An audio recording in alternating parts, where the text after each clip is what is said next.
Bonjour Jeanne, Bonjour Julien. merci de m'accueillir. Aujourd'hui, on est à Marseille. Oui, Donc, comme tu sais, on est en train de réaliser un documentaire qui s'appelle C'est quoi le bonheur pour vous? On est en train de sillonner la planète, déjà plus de 100 000 kilomètres. Alors, c'est quoi le bonheur pour toi? le bonheur c'est déjà d'être là avec toi. Je suis vraiment contente et touchée de participer à cette espèce de grand brassage international autour de ce thème à la fois magnifique et incernable qu'est le bonheur. Donc merci beaucoup, merci à toi, bravo pour ce projet très ambitieux et très joyeux. Donc merci beaucoup. Et alors, moi j'ai un avis sur le bonheur, j'ai un double avis. Pour moi, il y a vraiment deux axes. D'une part, le bonheur, c'est vraiment la conscience d'être heureux. Donc là, on introduit déjà deux notions hyper importantes, c'est la conscience, et on y reviendra, et c'est être heureux, qu'est-ce que ça peut vouloir dire? Et puis finalement, de façon un peu plus provocatrice, j'aimerais dire que moi je crois profondément que le bonheur, ça n'existe pas. Dans le sens où on ne peut pas parler de bonheur. Si on prend l'étymologie, bonheur, c'est bon-heur, c'est-à-dire ce sont des moments agréables. Et là, tout de suite, on introduit cette notion magnifique et incontournable de l'impermanence. Le bonheur n'est pas un état, le bonheur c'est une dynamique. C'est pour ça que je dis de façon un peu provocatrice que le bonheur en soi avec un grand B majuscule, ça n'existe pas. Mais les milliers de petits bonheurs minuscules, les milliers de petits bonheurs ordinaires qui vont fabriquer le bonheur extraordinaire, ça oui. Mais je crois que c'est vraiment une attitude par rapport à cette notion auquel il faut être très, très vigilant au risque d'être dans une espèce de quête stérile, d'atteindre un état statique qui, de toute façon, dans nos représentations, arrivera toujours après.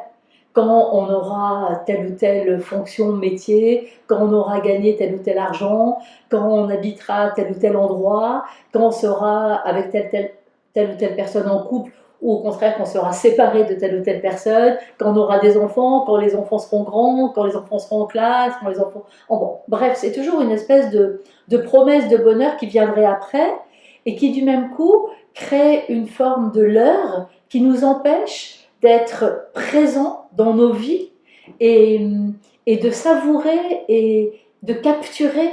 Moi j'aime beaucoup cette notion de capturer ces tout petits instants de bonheur qui sont toujours là, même dans les plus grandes difficultés de la vie. Le bonheur, c'est pas quelque chose de cuculapraline, c'est pas une espèce d'état un peu mièvre, c'est quelque chose de très vivant, de très pétillant et qui est là tout le temps, même au creux des pires difficultés.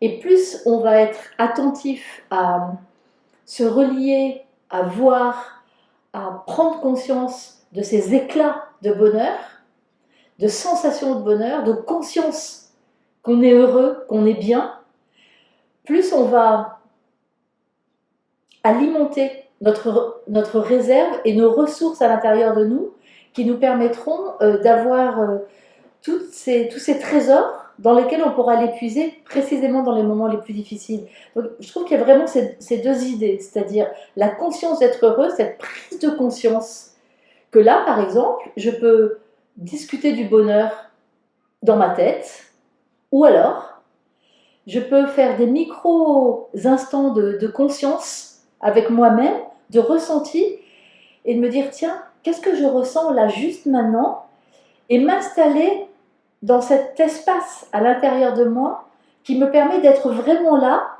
et du même coup de le vivre vraiment, de l'intégrer dans mes cellules, dans mon corps, dans mon cœur, dans mon âme, je pourrais presque dire. Et à ce moment-là, ça prend sens pour moi, et ça s'inscrit dans ma vie. Si je suis dans ce moment uniquement avec mon mental, je vais le vivre, peut-être que je vais m'en souvenir comme un événement de ma vie, mais il est plus probable que je l'oublie assez vite finalement, parce que ça ne sera pas vraiment inscrit.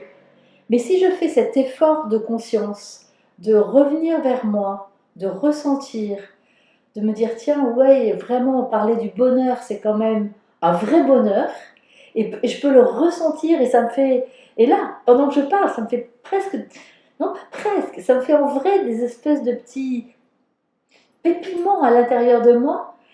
Et bien à ce moment-là, ça s'inscrit au plus profond de mes cellules et ça dilate quelque chose. Donc c'est vraiment cette conscience que là, à cet instant, je peux ressentir que je suis heureuse dans le sens où je peux ressentir quelque chose de l'ordre de cette émotion bondissante, joyeuse, qui est présente en moi. C'est vraiment cette notion-là. Sentir en soi et prendre conscience qu'on est en train de vivre. Est-ce qu'on parle de méditation de pleine conscience? Oui, et bien sûr, on peut parler de méditation de pleine conscience, qui est cette pratique qui permet de s'entraîner précisément à être le plus conscient possible. Oui, mais je crois que la méditation de pleine conscience, c'est un apprentissage, un entraînement, c'est une attitude qui nous entraîne à modifier notre façon d'être dans la vie. Hein, c'est pas faire de la méditation de pleine conscience pour faire de la méditation de pleine conscience. C'est pas un but en soi, c'est pas un objectif. C'est simplement une nouvelle façon d'apprendre à vivre sa propre vie et, et d'être plus présent à sa vie, quelle que soit sa vie, y compris dans les moments de tourmente. Mais je parlais d'impermanence. Moi, je trouve que cette notion d'impermanence, c'est-à-dire le fait, parce que c'est un grand mot, ça encore, mais le fait que tout change tout le temps et que les choses difficiles, elles nous happent tout de suite.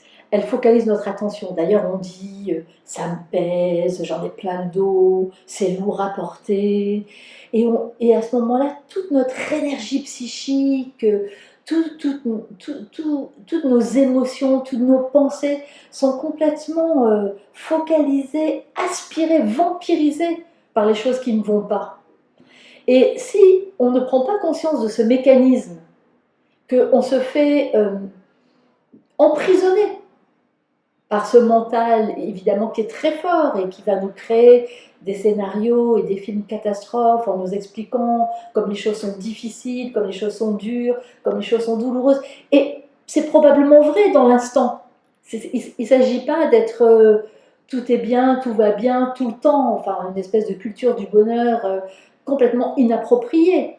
Mais pouvoir se dire, ok, là, en ce moment, je vis quelque chose qui est douloureux, qui est difficile, qui est compliqué, y compris des souffrances physiques d'ailleurs.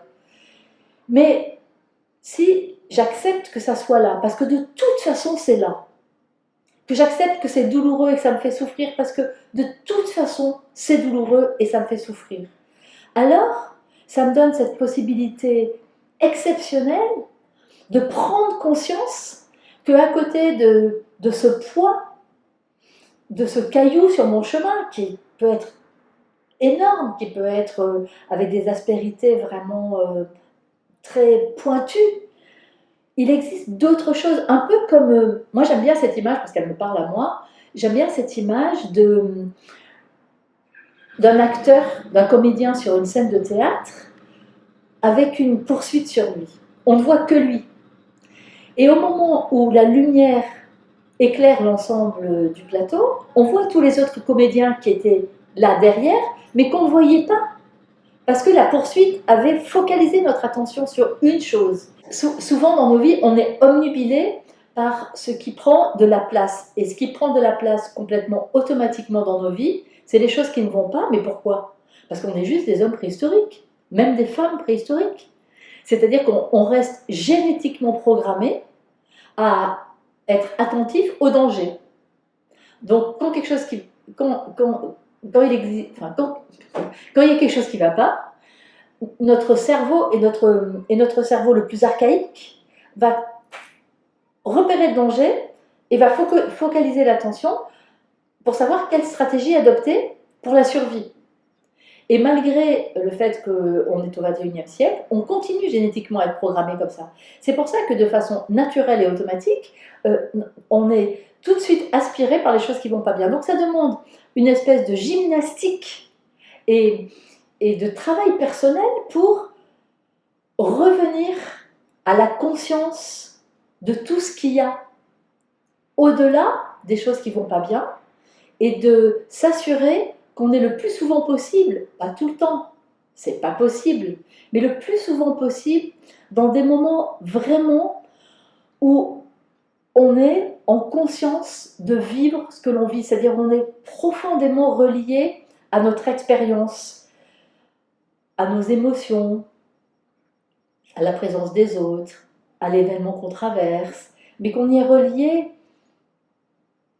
au sens propre, corps et âme. Tu penses qu'il y a des outils pour ça? Oui, je pense qu'il y a des outils, en l'occurrence la méditation de pleine conscience, qui vraiment est un outil parmi les plus puissants pour permettre de s'entraîner à cette notion de revenir à soi.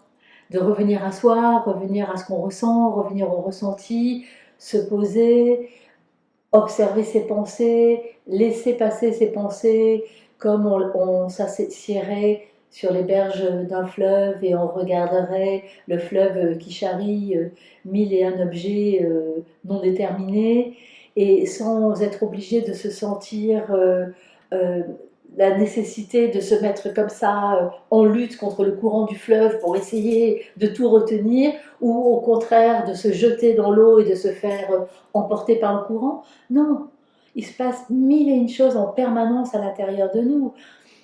C'est incroyable tout ce qui se passe, les milliers, les milliers, les milliers de pensées qui s'activent à notre insu toute la journée, les centaines d'émotions. Quand on sait qu'une émotion dure en moyenne, l'émotion pure, c'est-à-dire qu'est-ce qu'une émotion? Une émotion, c'est une réaction physiologique de l'organisme pour s'adapter. C'est pas du mental l'émotion, c'est du corps, c'est de la chimie, c'est du sang, c'est de la chair, c'est de l'électricité dans le corps, c'est tout ça, une émotion. Une émotion, ça dure du moment où elle se déclenche à son pic et au moment où elle disparaît dans l'organisme, ça dure en moyenne 90 secondes. 90 secondes! Mais on peut rester scotché avec une émotion des années. Parce qu'on ressent l'émotion et tout de suite, il y a le mental qui va faire une interprétation cognitive, qui va analyser cette émotion, qui va la remettre dans le contexte, qui va la juger, qui va l'élargir, qui va la rétrécir, qui va la déformer, qui va l'étirer, qui va l'associer à d'autres émotions perçues avant, à des inquiétudes pour après. Et à ce moment-là, cette émotion qui était juste une espèce, comme une étoile filante, elle est passée, eh bien, on va en faire un événement dans notre vie qui pourra prendre une place à laquelle elle n'était pas destinée. Une émotion, et il en existe 6 émotions primaires, la joie, la colère, la tristesse, la peur, le dégoût, la surprise, toutes les autres étant des émotions secondaires. Ces émotions-là, elles ont chacune une fonction, et la fonction des émotions, c'est de nous indiquer notre état et qu'est-ce qui est en train de se jouer dans l'environnement. C'est comme les panneaux indicateurs sur la route. C'est des panneaux de signalisation. Donc, quand on est entraîné, grâce à la méditation de pleine conscience, à ressentir l'émergence physique de l'émotion, alors on peut se dire, tiens, je te connais toi, tu es la colère. Qu'est-ce qui se passe là? Qu'est-ce qui est en train de se jouer en moi, autour de moi, avec cette personne, dans ce contexte, qui fait que tu arrives? De quoi tu me parles? Ouais, alors, tu prêches à convaincu. J'espère. Ouais, pour moi, c'est une certitude. Et je constate à travers mon activité et à travers mon histoire personnelle que le déconditionnement d'un adulte, parce que pour moi, là, on parle de déconditionnement, parce que la plupart de la population est pas encore forcément très ouverte justement à la méditation de pleine conscience, au développement personnel, aux médecines alternatives, aux médecines douces. Et donc, je pars du principe qu'il y a 20% de la population qui est un peu là-dedans, puis 80% qui est peut-être en voie de découverte. Pour ces 80%, je vois qu'un adulte, ça met quand même beaucoup de temps à se déconditionner de la société, de tout ce qu'on lui a appris dès la maternelle en gros. Et donc, comme je te le disais, notre souhait, c'est de créer une école alternative parce que j'ai l'impression que tout part de l'éducation. Et je te rejoins dans ce que tu dis parce que je pense que si on veut réussir à faire quelque chose pour la planète, si on veut faire en sorte que les choses tournent dans le bon sens, il faut que ça parte de l'éducation. Donc, je crois que toi, tu as écrit un livre, si je ne me trompe pas, non, qui est destiné à la méditation pour les enfants, hein, c'est bien ça? Tout est là, juste là, hein. Oui, oui, j'ai Ouais. écrit un livre qui s'appelle effectivement Tout est là, juste là, avec cette idée vraiment importante que toutes nos ressources, elles sont toujours là. Et que effectivement, au fur et à mesure de notre éducation, au fur et à mesure où on grandit, au fur et à mesure où on fait semblant de devenir les adultes que nous sommes, parce qu'au fond de nous, on reste toujours avec notre âme d'enfant. Moi, j'aime beaucoup cette notion d'âme d'enfant. Au fond de nous, on est tous des enfants. On a tous quoi? Besoin d'amour, besoin de liens, besoin d'être ensemble, besoin de partager, besoin de jouer, besoin d'être curieux. Euh, et après, bon, effectivement, l'éducation nous a entraînés à des formes de pensée, des formes de compréhension, des formes d'adaptation, des obligations d'adaptation, des nécessités de s'ajuster en fonction des attentes des autres. Et effectivement, petit à petit, ce qu'on construit dans l'éducation, et ça, j'adore cette idée, parce que elle est un peu, là encore, elle est un peu à côté du chemin, mais bon, moi j'aime bien être un peu à côté du chemin, c'est qu'en fait, ce qu'on construit, et là, et je vais faire une espèce de jeu de mots, je pense qu'on n'en prend pas conscience du tout, on construit l'inconscient cognitif de nos enfants. C'est-à-dire qu'on construit toute cette trame qui fait que petit à petit, à notre insu les adultes qui les accompagnons, évidemment à leur insu les enfants que nous élevons, on construit une espèce de... comme une, oui, comme une toile que l'on tricoterait avec des fils de couleurs différents, avec des matériaux différents, une espèce de trame qui va être le fond de leur pensée, de leur fonctionnement et de leurs émotions, sur lequel on va imprimer, bien sûr, ben, déjà des choses qui appartiennent au transgénérationnel, et puis nos pensées, nos croyances, nos idées, notre façon de voir le monde, ce qu'on va considérer comme la bonne éducation qu'il faut donner à nos enfants, et puis après on va évidemment se retrouver à l'école, et puis il y a un certain nombre de personnes, on ne sait pas très bien qui, ni très bien pourquoi, aujourd'hui en tout cas, a décidé qu'il fallait apprendre les choses à tel rythme, à tel âge, de telle façon. Et donc, on produit des enfants qui sont très normatés d'une certaine façon. Alors bien sûr qu'il y a des personnalités, bien sûr qu'il y a des individus, moi j'aime pas trop faire des généralisations, mais néanmoins, force est de constater que même après, dans ces fameuses grandes écoles, eh bien on voit bien qu'in fine, il y a quand même une espèce de pensée commune qui sort de tout ça, et, et que quelquefois on se retrouve avec des professionnels qui ont certes énormément de compétences techniques, qui ont des connaissances théoriques, qui ont une culture générale faramineuse, ou en tout cas ils savent comment faire croire qu'ils ont une grande culture générale, mais autour de l'intelligence du cœur, autour de cette capacité à comprendre et à réguler ses émotions, autour de toutes ces notions qui font fondamentalement notre part d'humanité, eh bien, c'est très pauvre. Donc oui, on a beaucoup de ressources. Donc oui, comme le dit mon livre, tout est là, juste là. Et moi, je suis une grande militante de introduire la méditation de pleine conscience à l'école, tout petit. Ça coûte rien. On nous prend la tête avec des mesures de dingue. Où il faut aller faire ceci, faire cela et révolutionner l'école, alors que simplement en ouvrant les enseignants, en ouvrant, bien sûr, les enfants, à simplement cette possibilité de je me pose, je suis là, je le sens. Et je m'ouvre à mes émotions, et je m'ouvre à mon univers intérieur, et à je m'autorise à avoir ma pensée à moi. Je peux repérer tout cet inconscient cognitif qui est là. L'inconscient cognitif, ça n'a rien à voir avec l'inconscient freudien. L'inconscient cognitif, c'est vraiment toutes ces pensées, toutes ces émotions, toute cette trame subjective, tout ce film intérieur que l'on assimile à soi.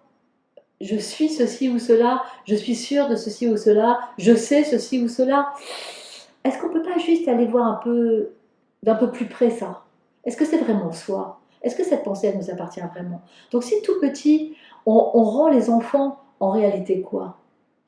Juste plus libres.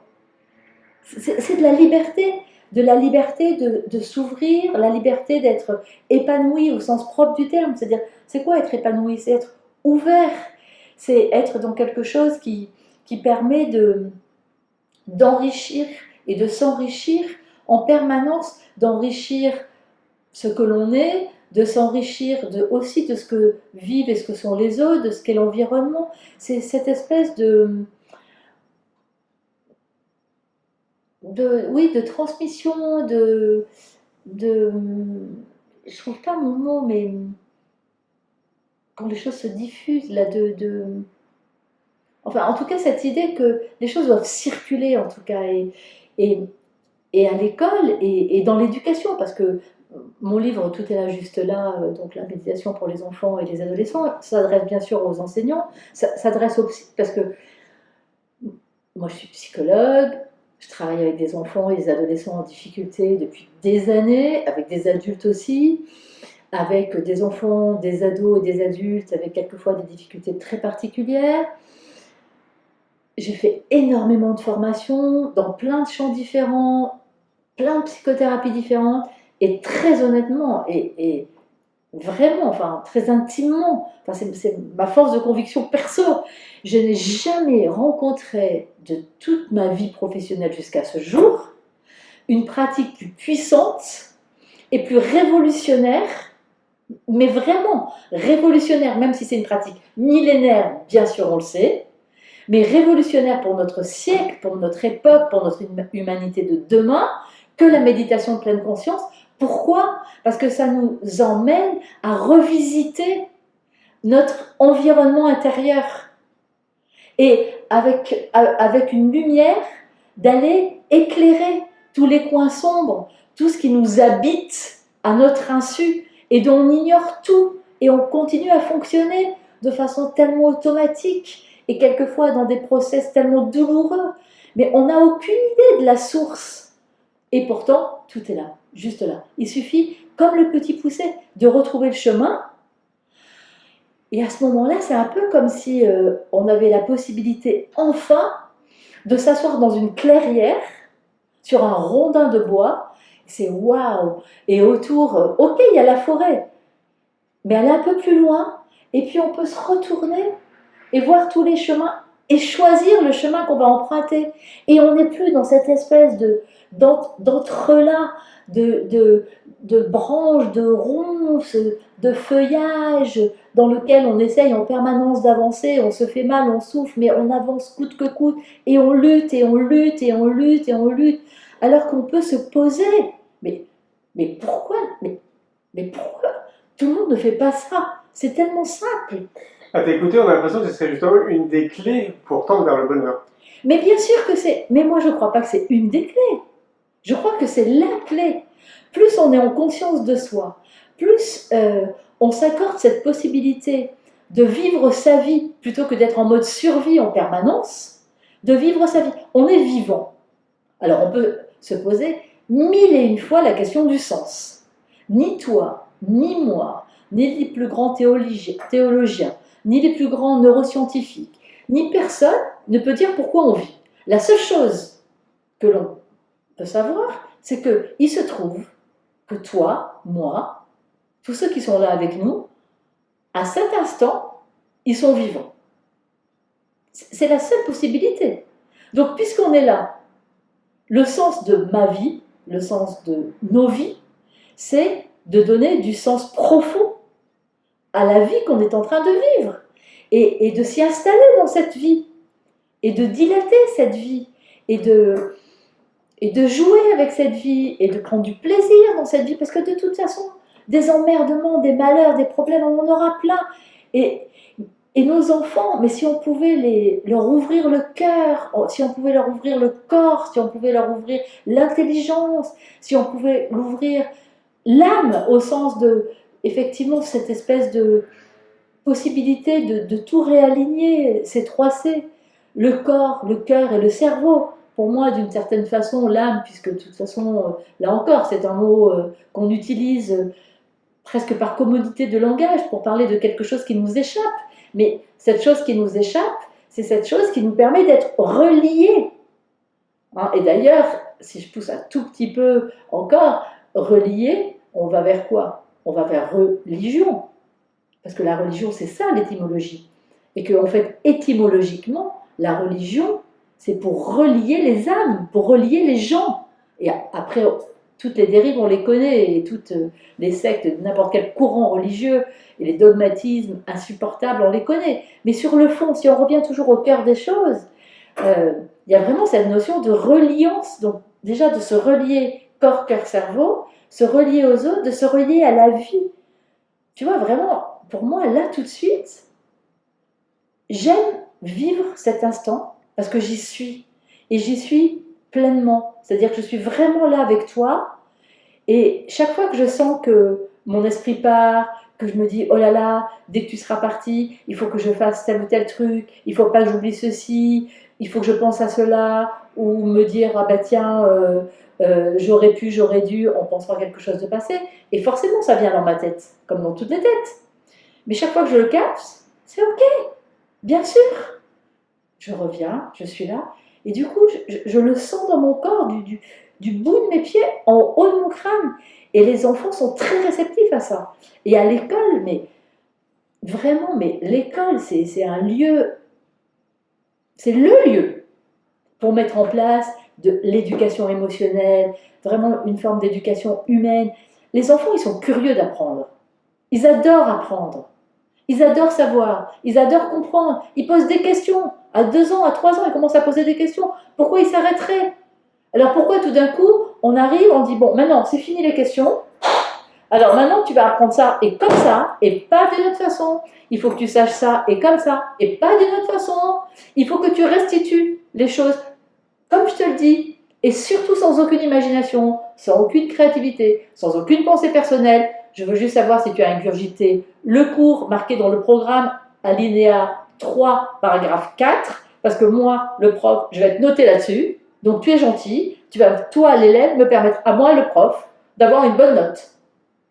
C'est ça l'éducation beaucoup aujourd'hui. Bon, je suis peut-être un peu virulente, ou pas. Mais en tout cas, je trouve que ça serait tellement facile de changer l'école, d'avoir une école de la bienveillance. Dans les groupes d'enfants et d'adolescents que nous faisons, nous, là, ces programmes de Mindful Up que j'ai conçus et pour lesquels nous formons des praticiens Mindful Up, justement pour étendre cette pratique au maximum, je pourrais dire que l'ossature de ces programmes, s'il y a vraiment quelque chose qu'on va le mieux possible essayer d'imprimer au fond de la cellule des enfants, des ados avec lesquels on fait ce chemin, c'est la bienveillance. Bienveillance, c'est bénévolence, c'est vouloir du bien. Tu rejoins très très Mathieu Ricard. Oui, mais bien sûr, mais je crois que à partir du moment où on est dans cette démarche, c'est ça qui est d'ailleurs assez particulier, c'est qu'on ne peut plus être dans des rivalités de pensée, on est beaucoup plus dans des communions de pensée. Et ensuite, après, chacun de sa place, moi je suis psychologue et je suis psychothérapeute et je fais beaucoup de formations. Donc moi je considère que ma part de mission dans ce grand projet, c'est eh bien, effectivement l'éducation, les enfants, les ados, les parents. Les parents, mais quel stress! Mais comment on peut décider d'être parent aujourd'hui?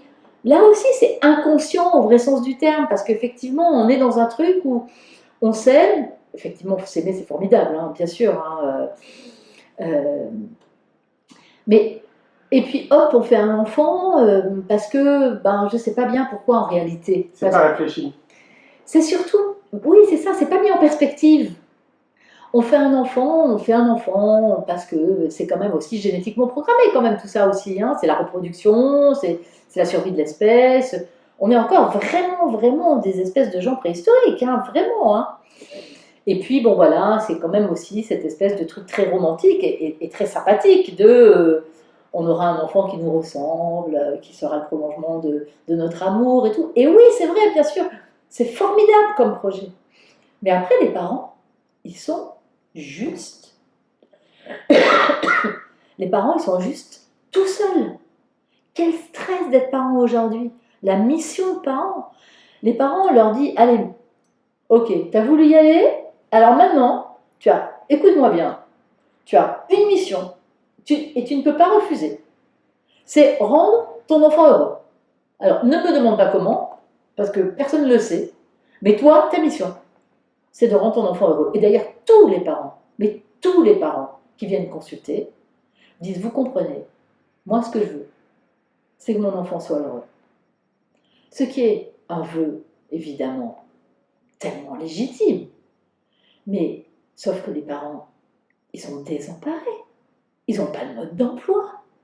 Et puis, ils sont accusés tout le temps. Parce que comme l'école se prend les pieds dans le tapis, comme l'école n'arrive pas, elle non plus, à avoir des générations d'enfants épanouis, hein, on les voit, les enfants qui arrivent à l'école. D'ailleurs, il y a un truc extra. C'est qu'un enfant en France, quand vous le laissez le matin à l'école, qu'est-ce que vous lui dites? Bon courage. C'est horrible. On dit bon courage. Au Québec, ils disent have fun.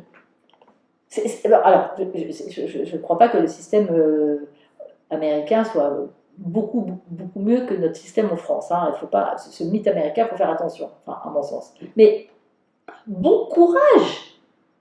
Alors que, waouh, au contraire, on devrait être tellement heureux que l'enfant aille passer une journée pour connaître, pour aiguiser sa curiosité, sa sagacité intellectuelle, son plaisir d'être confronté à des défis, son bonheur de retrouver ses copains, de tisser des liens, de faire des choses ensemble, de coopérer.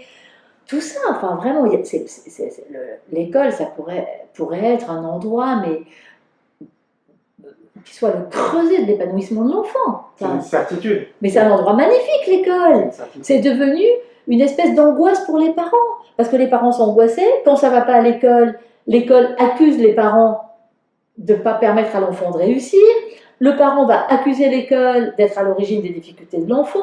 Vous allez voir des psys, et là je prône contre les psys, et je l'assume, que les psys, encore aujourd'hui, continuent à faire porter aux parents la responsabilité des difficultés de leur enfant. Mais ça suffit, il faut les aider, les parents, il faut les accompagner. Il faut qu'ils gagnent leur vie, qu'ils courent, qu'ils élèvent leurs enfants, qu'ils les fassent travailler le soir, qu'ils les occupent, qui leur permettent de faire des activités artistiques, culturelles, et puis après des cours particuliers. Enfin, mais moi, je vois, franchement, quand je vois le mercredi après-midi arriver, souvent les mamans, ventre à terre, amener les enfants en consultation, qui en ont déposé un là, qui vont en chercher un autre là-bas, qui ont des yeux cernés comme ça, qui sont vraiment mais au bord du burn-out. Est-ce qu'on parle du burn-out parental, du burn-out maternel? Il faut les aider. Et la pleine conscience, la méditation de pleine conscience, vraiment cette notion de parentalité bienveillante, de se poser avec son enfant, de partager ses émotions, de pouvoir entendre les émotions de ses enfants. Il ne s'agit pas de... J'aime pas trop le terme, qui est le terme usuel de psychologie positive, cette psychologie contemporaine très importante, qui nous donne là pour le coup des clés pour mieux comprendre comment on peut justement développer ces moments où on se sent bien, dans sa vie. C'est formidable la psychologie positive. La psychologie positive, ce que je lui reproche, c'est son nom. C'est-à-dire qu'on peut avoir l'illusion qu'il faut en permanence être positif. Non, c'est pas ça du tout, la psychologie positive. Moi, je préfère, et j'adorerais prôner le terme de psychologie des ressources, parce que je trouve que là, quand on parle de psychologie des ressources, on est plus proche de la réalité. C'est-à-dire qu'il faut arrêter d'aller essayer d'arracher les mauvaises herbes, il faut cultiver les ressources, cultiver toutes les ressources. Et c'est ça qui permettra effectivement d'avoir des grandes étendues de terre cultivée où on aura envie de gambader plutôt que d'être toujours à quatre pattes et à suer sang et eau pour arracher ces mauvaises herbes qui repoussent tout le temps. Et dans les familles, les moments comme ça de pleine conscience, de permettre aux parents d'être vraiment présents, à leurs enfants. Combien de fois vous avez des enfants qui parlent à leurs parents et qui entendent «Attends, pas tout de suite, attends 5 minutes, attends, il faut que j'envoie un mail, attends, je suis en train de faire cuire un truc, attends 2 minutes, attends 5 minutes». En plus, en utilisant des termes que la plupart du temps les enfants jeunes ne comprennent pas, ça veut dire quoi? Attends 2 minutes pour un enfant de 3 ans, c'est aucun sens, aucun sens. Mais c'est vraiment pouvoir s'accorder des moments aussi vraiment de pause pour être ensemble, pour renouer avec la joie d'être avec son enfant. Parce que les parents, ils sont vite excédés par les difficultés qu'ils peuvent rencontrer au quotidien avec un enfant, parce que ça les épuise. Et donc, renouer avec l'amour qui nous relie, se relier avec l'amour infini, incommensurable de cet enfant, la chair de notre chair, et qu'on ne voit plus comme ça, qu'on ne voit plus que comme celui qui met sa chambre en panique, qui ne vient pas à table quand on l'appelle, qui ne veut pas faire ses devoirs, qui met des heures à s'habiller, qui est encore en retard, qui n'envoie pas un texto alors qu'il est sorti. Mais c'est le stress parental qui est énorme. On parle beaucoup du stress professionnel, mais moi je trouve que le stress parental est immense. Donc vraiment, les parents, l'éducation à la pleine conscience, à la bienveillance, les enfants, l'école, l'éducation à la pleine conscience, à la bienveillance, les adultes, redevenir les experts d'eux-mêmes et remettre en chantier leur inconscient cognitif et d'aller éclairer cet inconscient cognitif pour récupérer, se réapproprier leur conscience d'être, mais voilà un magnifique projet de vie. Ah ouais, c'est formidable. Et c'est vrai qu'à t'écouter, on a l'impression que ça serait vraiment la clé, justement, pour une population beaucoup plus épanouie et beaucoup plus en conscience, et donc du coup peut-être beaucoup plus proche du bonheur qu'elle recherche. Tu sais, notre sous-titre, c'est 7 milliards d'individus, 7 milliards de définitions. Oui, oui, mais je pense que ce qu'on recherche tous, c'est se sentir bien, c'est se sentir à sa place, c'est se sentir aimé, c'est se sentir, mais vraiment se sentir vivant. En fait, quand tu, quand tu regardes les gens, enfin moi évidemment j'ai un biais de consultation, hein, parce que forcément les gens que je reçois, les adultes par exemple que je reçois, ils vont pas bien, hein, ils sont en quête de quelque chose, mais finalement ils sont en quête de, c'est pas si loin d'eux, tu vois, c'est pas si loin ce qu'ils cherchent, sauf qu'ils le voient pas, c'est juste là, enfin non, juste là, tu vois, mais c'est vraiment très proche, sauf qu'ils sont tellement, Conditionné. oui, enfermés, tu vois, emprisonnés dans leur mental très, très dur, très violent, dans leur turbulence émotionnelle, dans leurs croyances limitantes qui les enferment dans une façon d'être, dans une façon de penser, etc., qu'ils n'ont plus accès à cette espèce d'univers intérieur qui fait que s'ils se posent là,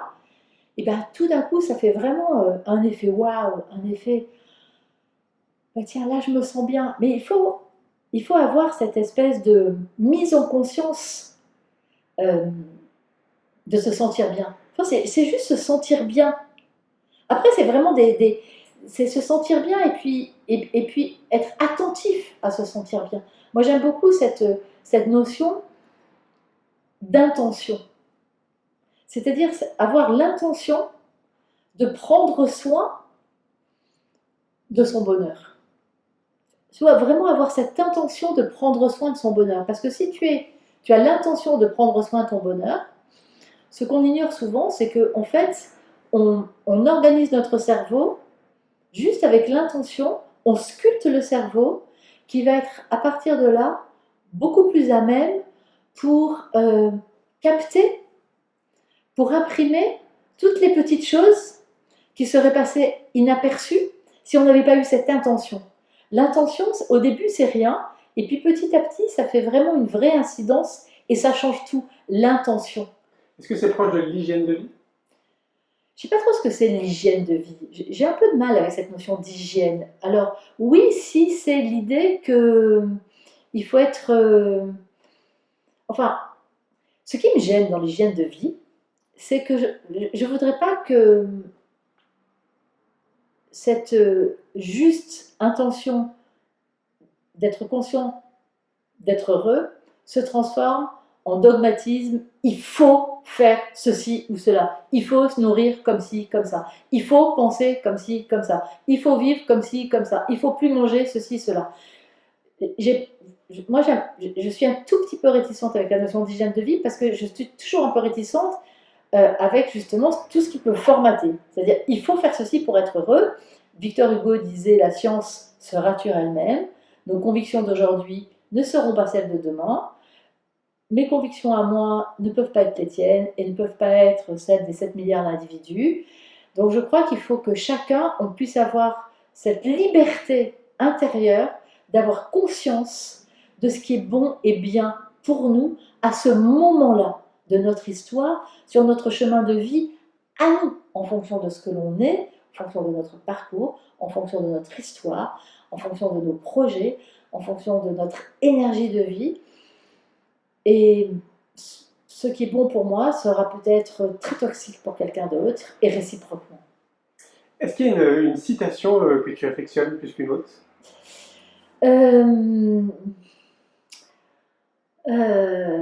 Je dirais pas que j'ai une citation que j'en ai plein. Alors j'aurais du mal à choisir parce que je pourrais citer celle par exemple de Giono qui dit le seul bien qui nous appartient c'est le présent, l'instant d'après n'est déjà plus à nous. Même si c'est un peu conceptuel, hein, mais c'est vrai qu'il n'y a que le présent qui nous appartient. Il n'y a que le présent sur lequel on peut agir. Il n'y a que le présent qui est là. Mais ce qui est formidable, c'est que le présent ne peut exister que parce qu'il existe un passé et qu'il va exister un futur. Sinon, le présent n'a aucun sens. Sinon, le présent, c'est presque l'inconscience. Être conscient dans le présent suppose d'avoir la conscience linéaire du temps. On a besoin du passé, on a besoin du futur pour être dans le présent. Donc c'est un peu compliqué. Après, ce que je pourrais vraiment dire, c'est que moi personnellement, j'ai une vraie star pour laquelle j'ai une admiration sans limite, qui pour moi, la seule qui a tout compris, c'est Mary Poppins. Parce que Mary Poppins, ça n'a rien à voir avec la magie ordinaire. Alors effectivement, on peut voir Mary Poppins comme un film d'enfant, et Mary Poppins qui, hop, en claquant des doigts, va faire tout un tas de trucs. Mais Mary Poppins, elle nous enseigne quelque chose de fondamental, qui est vraiment la trame de tout ce film, qu'il faut voir et revoir, parce qu'il est plein de messages subliminaux et explicites et implicites, et des messages de cœur et de vie et d'humanité majeure. Le message de Mary Poppins, c'est on ne peut pas changer le monde, mais on peut changer son regard sur le monde, et c'est ça qui change tout. Et là encore, tu vois, je reviens à Mathieu Ricard. Et pourtant, c'est Mary Poppins. C'est formidable, non? Mais Mary Poppins, c'est vraiment ça qu'elle fait. Elle arrive dans une famille, rien ne va. Pourquoi? Parce que tout le monde est pris dans des croyances. Les parents fonctionnent d'une certaine façon et voient leurs enfants d'une certaine façon. Les enfants fonctionnent d'une certaine façon, voient leurs parents d'une telle façon. Ils ont une façon d'être qui est encore différente. Et Mary Poppins va leur montrer, va leur faire expérimenter. Parce que le bonheur, c'est une expérience. C'est pas dans la tête, c'est l'expérience d'être heureux. Hein, c'est vraiment ça, la conscience d'être heureux. C'est l'expérience dans sa chair, dans son corps, dans son cœur. Et Mary Poppins, elle va faire vivre à cette famille et à un certain nombre de personnes alentour cette expérience de voir les choses autrement et de les voir vraiment. Et à ce moment-là, de pouvoir vivre autrement. C'est un message formidable, Mary Poppins. Merci beaucoup, Yann. Merci à toi.